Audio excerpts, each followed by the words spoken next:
Good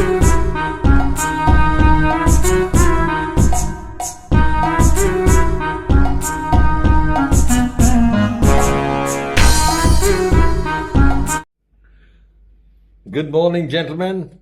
Wonderful time. I think I'm going to talk to you about war. I got a soldier on my left-hand side, one of the ancient French cavaliers. I'm going to talk to you about the war now, and that's going to be war between India and China. Now, we had one war, and that was in 1962 when the Indian Army suffered a bloody nose. It was a very sad occurrence as far as India is concerned at that time, that we should have lost so badly. Because the Indian Army, I tell you, in 1947 was the most organized and the best army in Asia when the British left India. China was embroiled in a civil war between the Mao Zedong and the nationalists. So it's a bit of a surprise, you see, that that army which was so formidable was just routed in the 62 war. And what happened, you all know, 3,000 soldiers laid down their lives. They were martyred for nothing, and another 3,500 taken as prisoners of war. Well, that's a long time back, and after that, probably the Indian leadership realized that China is not to be trifled with, and the subsequent prime ministers who came after Nehru made it a point not to antagonize China. No border infrastructure was built, and very few troops were kept on the border. I remember doing the staff college course, we had gone on a study trip to Ladakh. And at that time, the Deputy GOC addressed us and told us that just about a few miles ahead are the Chinese. And then there's a no man's land, which the Chinese had occupied in 62, but they've given up that land and gone away. But India has not gone back to reclaim that land. And the Chinese come once in 15 days, move around in their trucks, pitch a tent or something, have some bite to eat and go back. So we asked him, why is the Indian army not reclaiming those areas which are vacated by China? So he says a political decision. I can't say anything about it. At the same time, I asked him, I remember, how are we when we are facing China? He was a little reluctant to reply. But then he said at that time, we have one division facing China in a holding position. Another officer asked him, a student officer doing the staff course with me, how many have the Chinese got on the other side? He's got the 6 divisions. So that was the conundrum, what I could say, the equation between India and China. It continued till 2014. And we had the very sad spectacle of one of the defense ministers of Sardar Manmohan Singh, that glorious Prime Minister of India, making a statement that, well, China is too big a power, we don't want to trifle with it. When you start with a negative concept, you end up being defeated. And that defeatist mentality was there with the Indians. And somehow the Indians were pretty happy with what the situation is going on.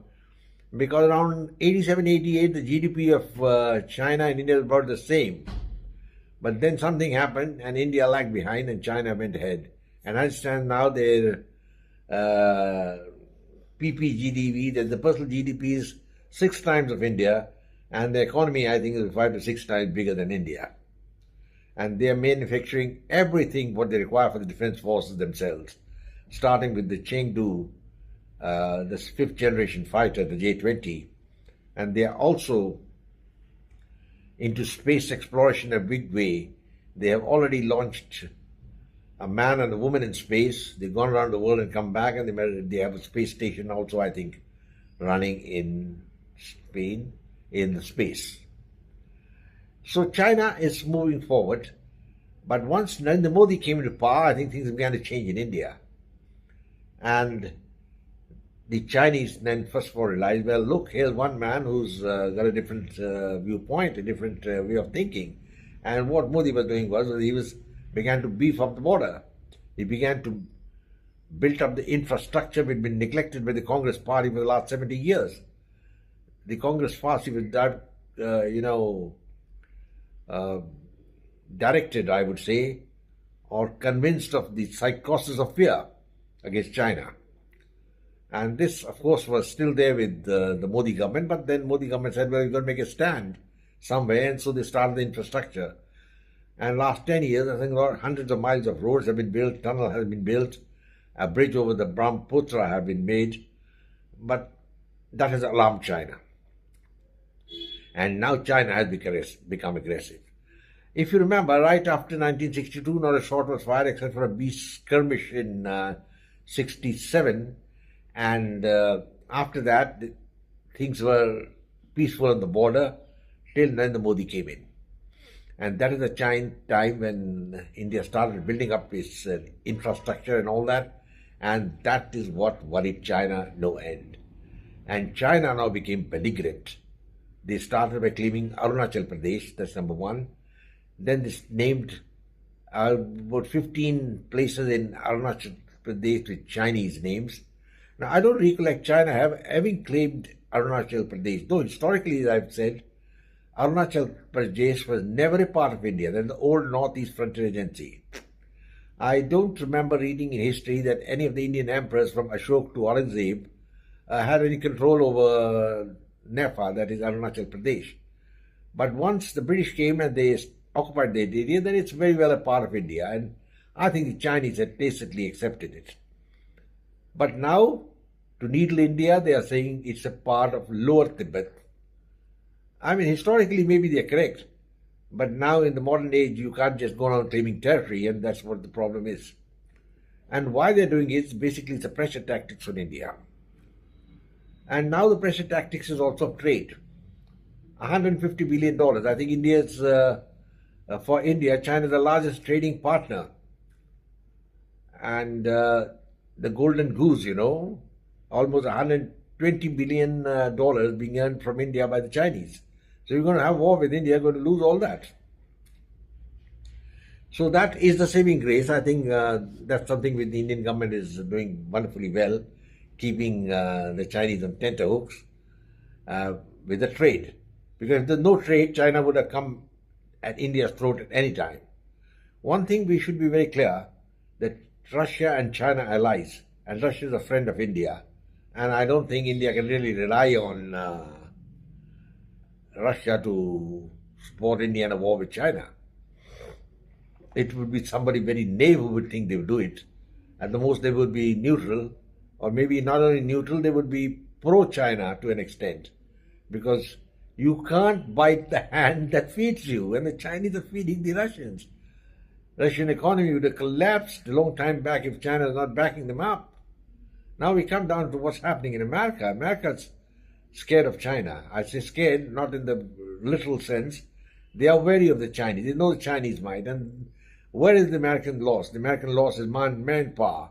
Chinese got 1.4 billion people almost, a massive army of almost 250,000, 2.5 million to be exact.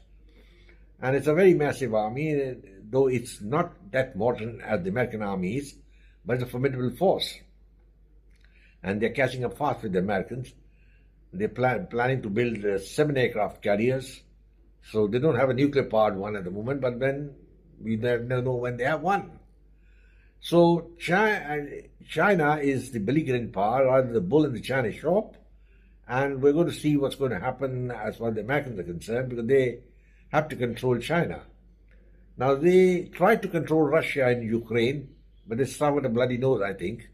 And now with Donald Trump coming into power, I think the Ukraine is as good as lost to Russia.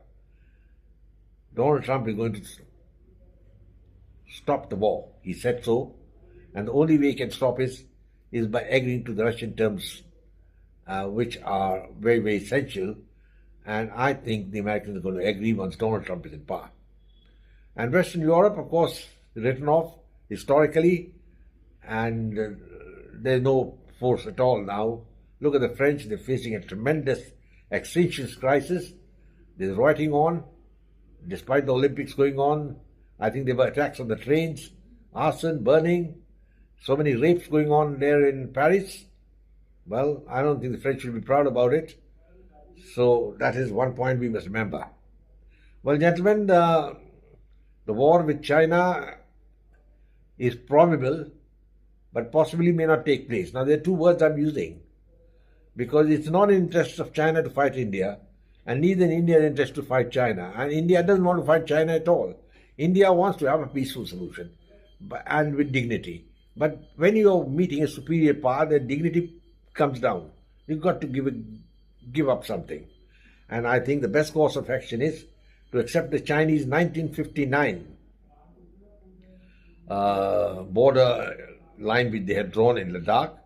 At the same time, request China to give up its claim on Arunachal Pradesh.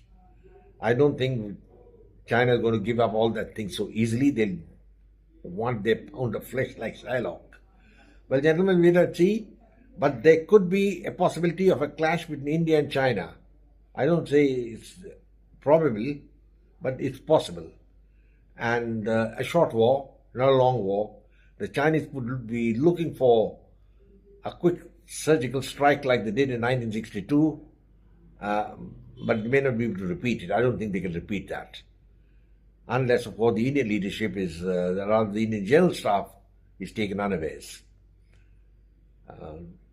Well, gentlemen, let's wait and see what happens.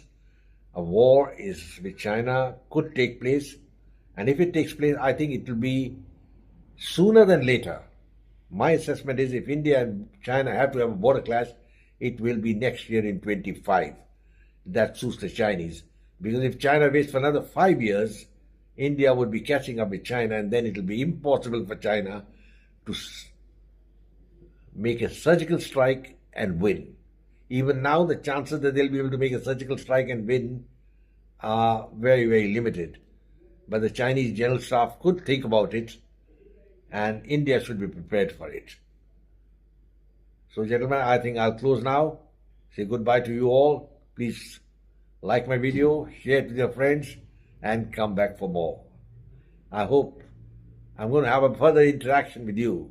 Goodbye, and God bless.